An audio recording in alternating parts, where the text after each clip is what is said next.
Here is my lower body mobility and warm-up routine today. It's going to be a great way to start any sort of leg day. You want to do these movements to prepare the joints, prepare the nerves, prepare the muscles, everything for that lift that you're about to do. So first thing, we're going to come into a lunge, and then we're going to just rock in and out of our knee, keeping this heel flat to the ground, trying to mobilize. We have our Achilles, our ankle joint, and our knee joint here. We'll just do 5. And then we're going to add a little external movement, external rotation to the knee. Anytime you do any sort of lunge or squat, you're going to want to drive that knee outward. It's going to tighten up all those ligaments in the joint. Going inward does the opposite, loosens everything. We don't want to do that. Good. So let's go on the other side.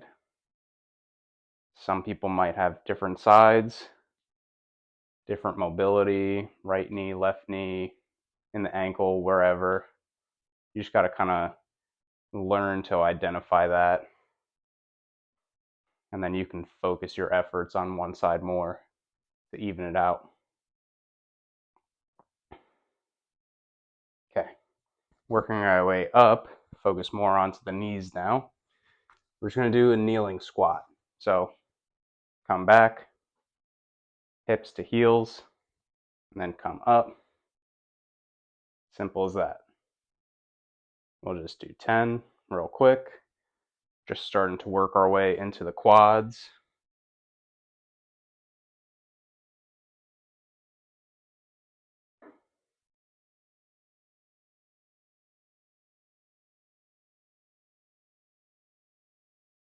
Notice how I keep my knees around hip width apart, and then I keep my toes together, mostly just for balance.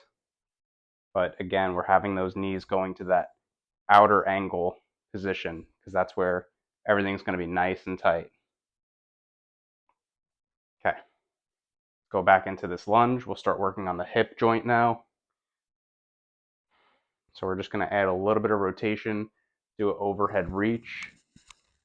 Just reaching straight up, bringing elbow close to the ear, and a slight lean back. Flexing the glute to feel that stretch in the front of the hip. We'll do 10 for each side.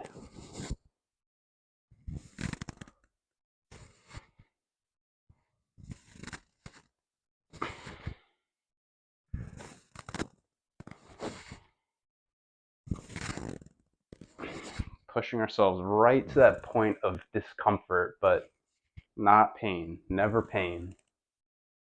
Just trying to stretch the intended muscles. Okay, we'll do the other side. Again, flex that glute. Flexing the glute, it's the opposite muscle to that hip flexor that we're trying to stretch out. So anytime we're stretching something, you're always going to want to flex that opposite muscle because it's going to allow that targeted muscle to stretch much deeper. Okay, still working on the hips. Hips are major joint here, similar to the shoulder, ball and socket joint, and experiences a lot of issues. We're going to do scorpion kicks next. So coming flat, neutral spine, hips attached to the ground, and then we're going to kick over and across. So it's like we're meeting to the level of opposite hip with our ankle. And then we're going to alternate.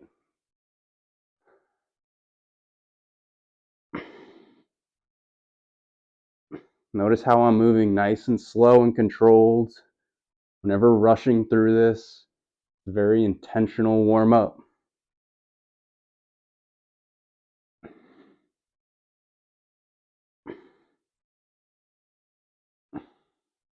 And if you have tight hips, maybe you spend a little bit of extra time here. You feel like your lower back is getting a good squeeze, and you're mobilizing that lumbar spine. This is a great one for it. Okay. And we're going to do some cobra push-ups. Really, we're trying to tighten up the lower back here and press our hips into the ground. Squeeze the glutes.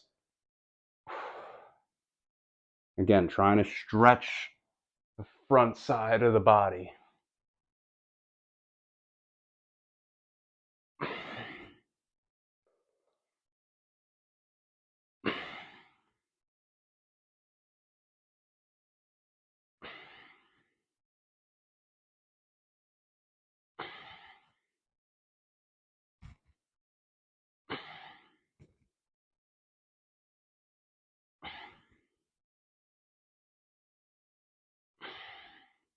If you want to see how strong you really are in your lower back, go ahead and lift your hands off the ground and do that movement.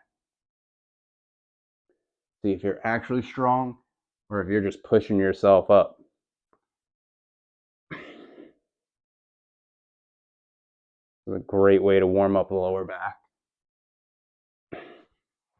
Okay. Next, we're going to go into a more intense hip warm up. We're going to do leg kicks, just kicking the leg straight up. We'll do 10 on each side, keeping that knee totally locked, keeping the toe flexed towards us. We're trying to focus everything on the hip, the back of the leg here, and warm up that sciatic nerve. We do to the front, and we do 10 to the side. So right out to the side.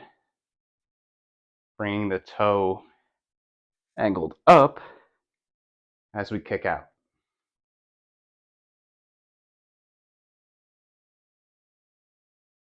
And if you feel popping here, just don't go as high up.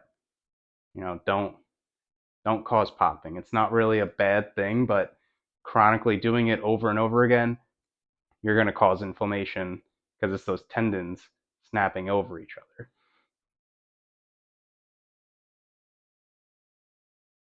All right, other side. Again, intense kick, but slow and controlled. Never rushing through this.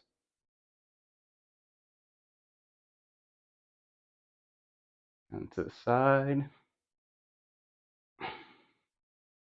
Trying to push the joints and the muscles to their limits so that when we do the lift, it's not the first time that these things are happening for the body.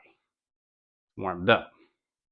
Hate seeing people just go into their workout, start squatting. What are you doing? Just skipping that whole warm up. Okay. And then one more. We're going to do a hip car. Basically just trying to bring as much movement into this huge essential joint. So we'll start here, come up, and then out, and then down. Big circles. And then again, if you hear the clicking and popping, just don't go out as far. You can do minimal movement here. Hell, if you have to do this, a little tiny circle, that's fine. But over time, the more you do this, the more you'll get that range of motion.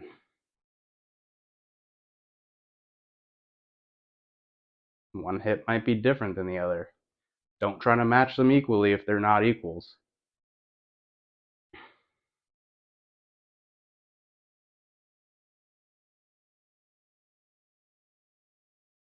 Okay.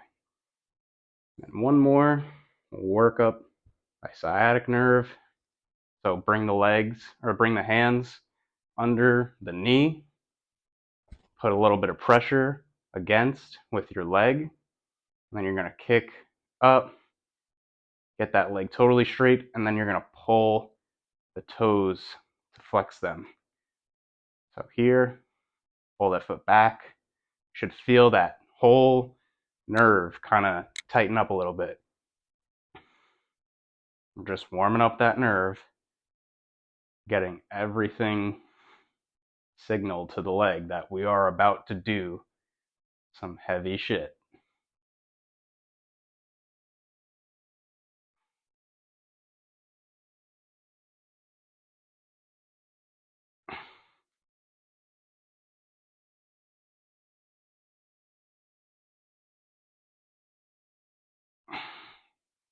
Other side. A little bit of pressure. Interlock the fingers. Wrap the hands around the whole bottom of that knee, right in the crease.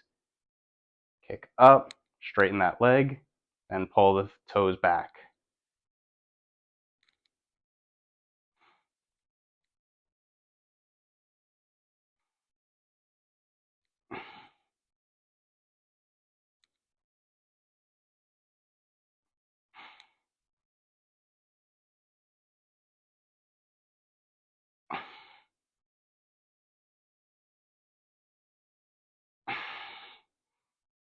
All right, you're good to go. Go get a lift in.